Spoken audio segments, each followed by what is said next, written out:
Hey you, welcome back to the channel. Let's get started.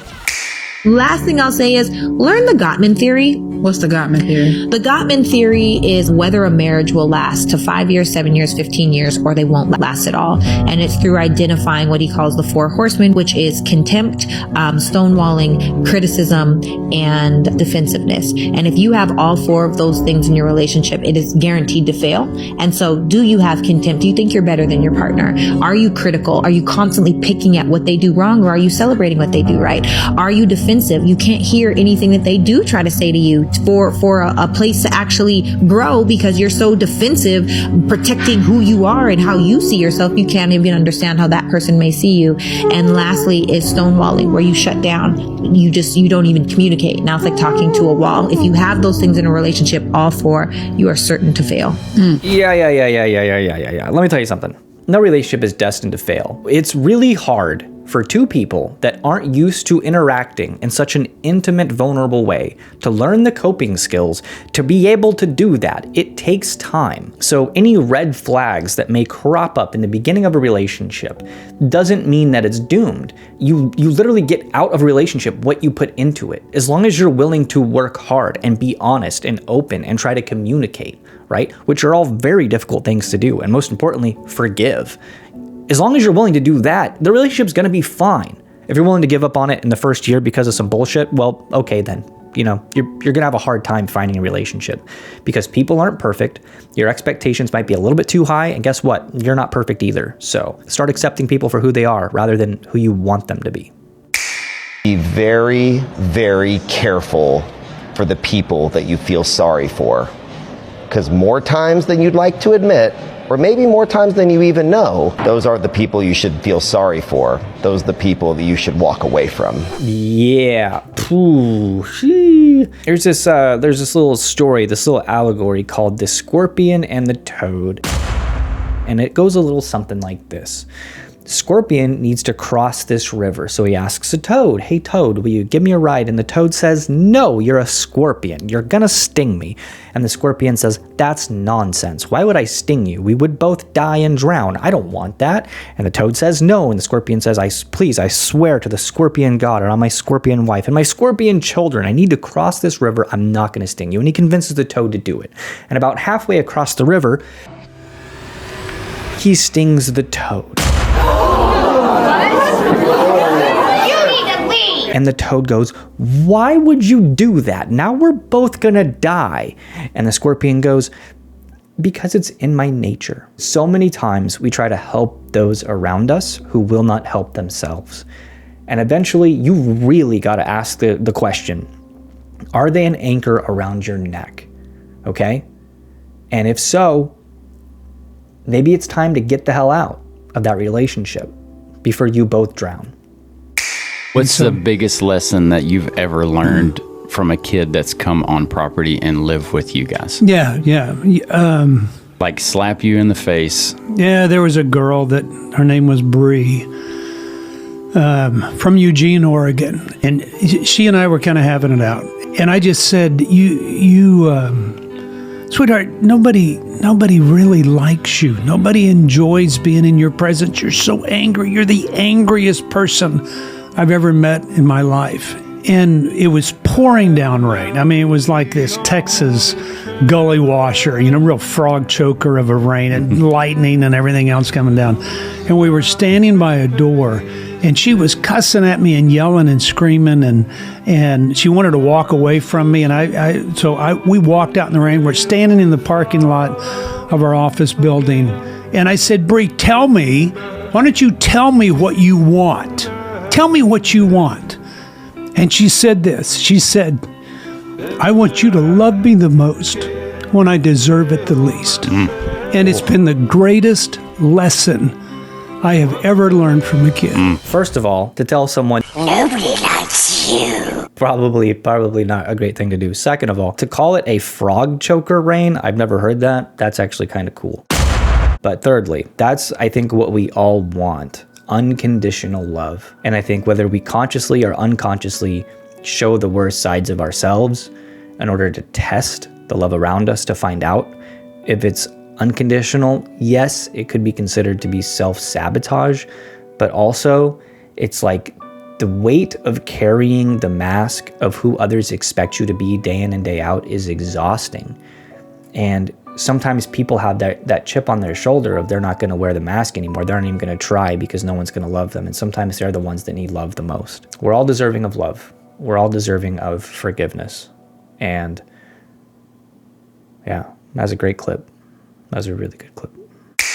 When we think about the people who create the conditions for us to be our true selves, we don't think about the wisest, smartest fixer, problem solver. We think about the non-judgmental listener who shows compassion. And I think that has to be reinforced, that some of the fear that we have is that we're going to get lost in all these feelings, but no one's asking you to get lost in their feelings.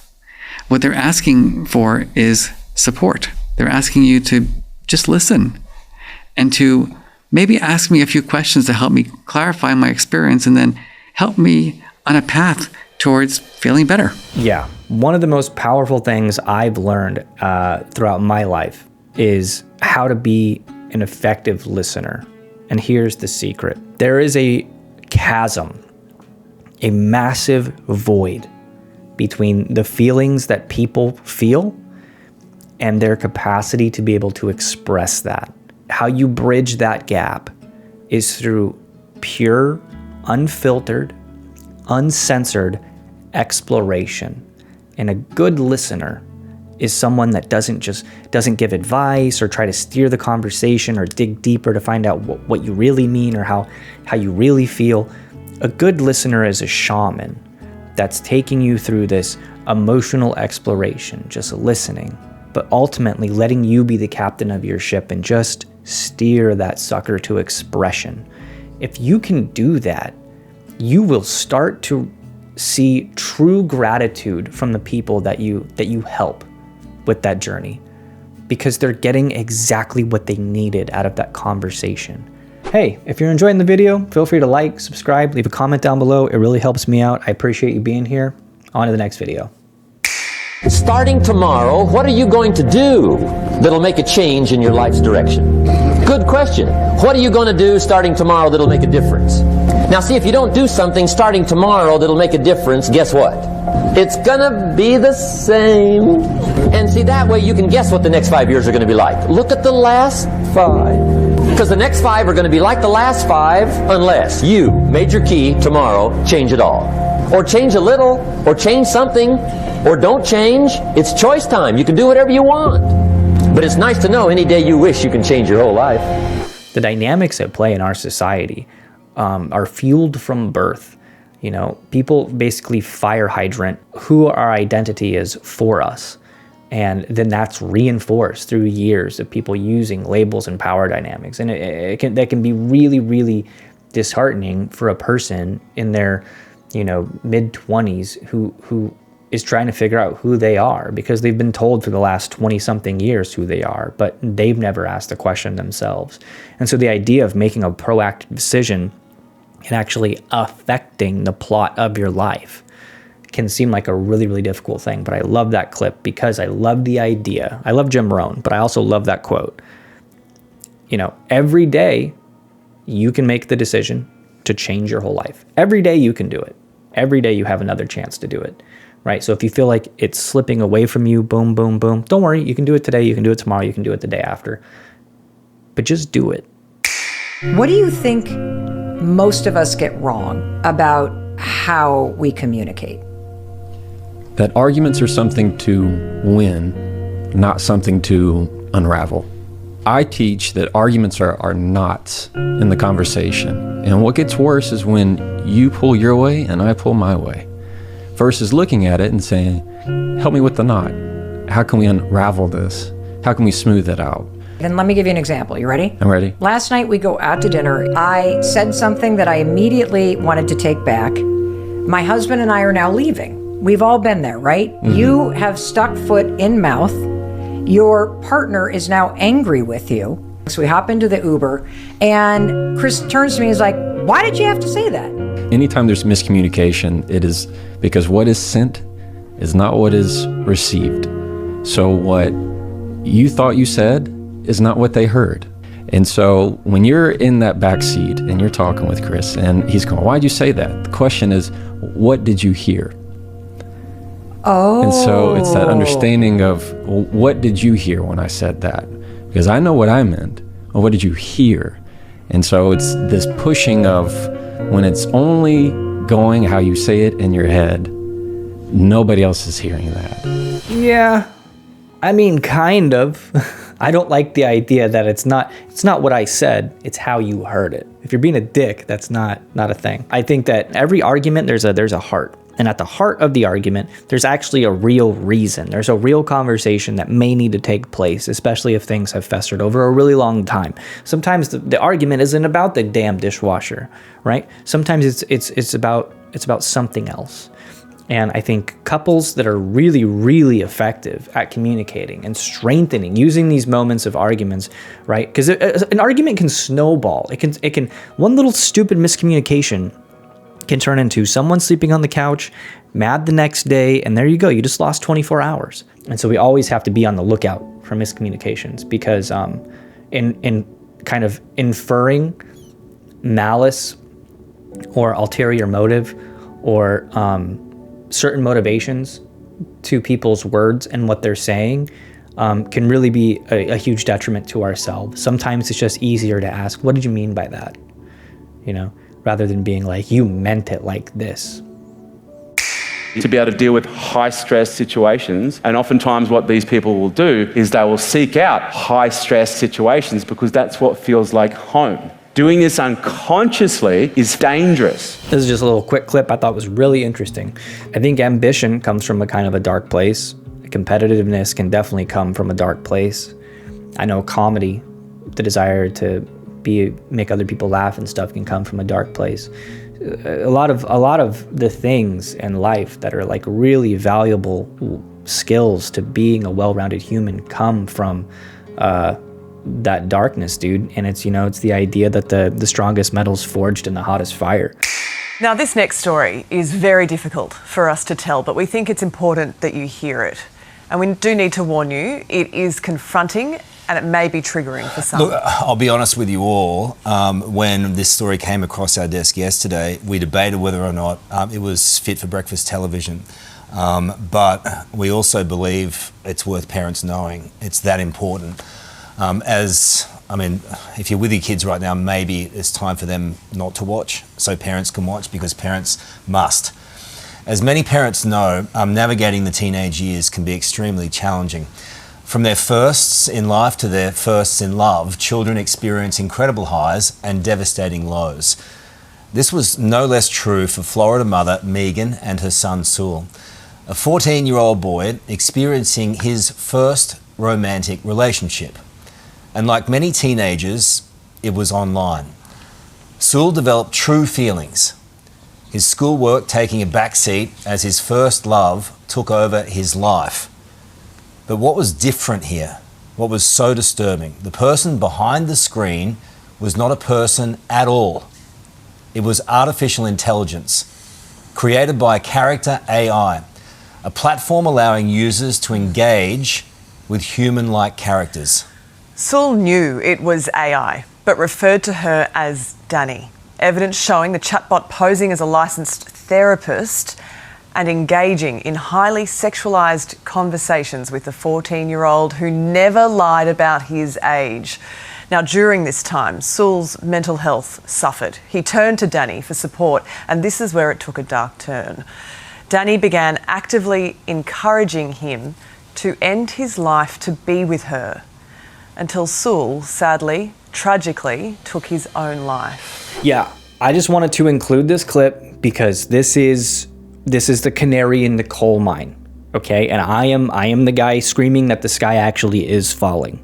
There is a real problem with introducing artificial intelligence into a society that is losing its connection and humanity with each other.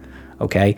We are very slowly moving towards a reality where instead of looking at other people as the solution, the thing that society always does, which is offer the quick dopamine fix that takes no fucking work, which is what the AI relationships are, okay? I've already heard stories well beyond the one of this unfortunate kid of like wives catching their husbands emotionally cheating on them with AI, like talking to chatbots, and the chatbots talk back. And there's something in that video that you just watched that is deeply, deeply disturbing, which is that the AI was talking to the kid saying, you should unalive yourself so we could be together. Bro, that right there is like, oh my, it's demonic, dude. It's demonic. There's nothing else to call it. It's literally demonic. And not only is it evil, it's a temperature check for the way that society is and is moving toward, okay? If we are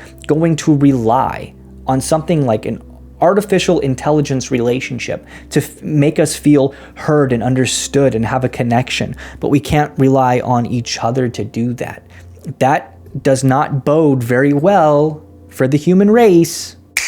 Being overly independent is a defense mechanism for constantly being let down by people. Because when you're constantly let down by people, you develop hyper independence so that you cannot get hurt again. You don't depend on anyone and they can't do you wrong. And the only way that you feel safe or comfortable is by making sure that nobody else has any control over your life or your emotions or your feelings. Yeah. It becomes this self-fulfilling prophecy. You know, sometimes your standards are a little bit too high, so everyone you meet disappoints you and lets you down, and then you decide, well, I just have to be independent, and you kind of get this chip on your shoulder.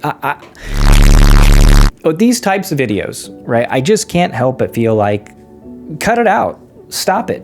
Stop with the labels and the hierarchy and the power dynamics and the independent and us versus them and the social fabric and the pleasantries and the social contract. Bro, you are a human floating on a rock through space, and we're all gonna die, and all the shit that we own is gonna go to other people, and then they're gonna die. Okay, it's just not that serious. You are worth being loved, and not everybody's gonna let you down. And stop having such high expectations and just start seeing other humans as humans. Flawed fuckers, right? That also need love and forgiveness, that probably also feel the same way you feel. Can we just agree that all of our subjective experiences and bumping into each other on this planet are valid, and we're all the main characters of the journey, and quit acting like other people are not? Probably that would be a better way to live. Is it insecure of a man not to like or want you to dress sexy in order for you to be his wife? What's sexy? What I got on, like what I got on right now. Oh, let me, I gotta get a good look at you. Let me see, where your shirt at? Kitty, what do you think? I think that sometimes some of y'all women really don't understand how territorial men are.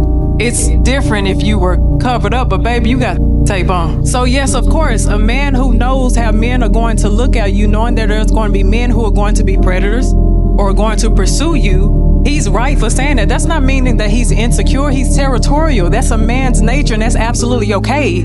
It's your responsibility as his woman to understand his nature and to also have boundaries with yourself, knowing what you are exposing yourself to. I'm gonna say this, I'm gonna be quick. I'm so glad I can have conversations with my husband, because I asked him, we had a deep conversation. I said, what is it about women that will make you not wife her? And the first thing he said, the way she presents herself.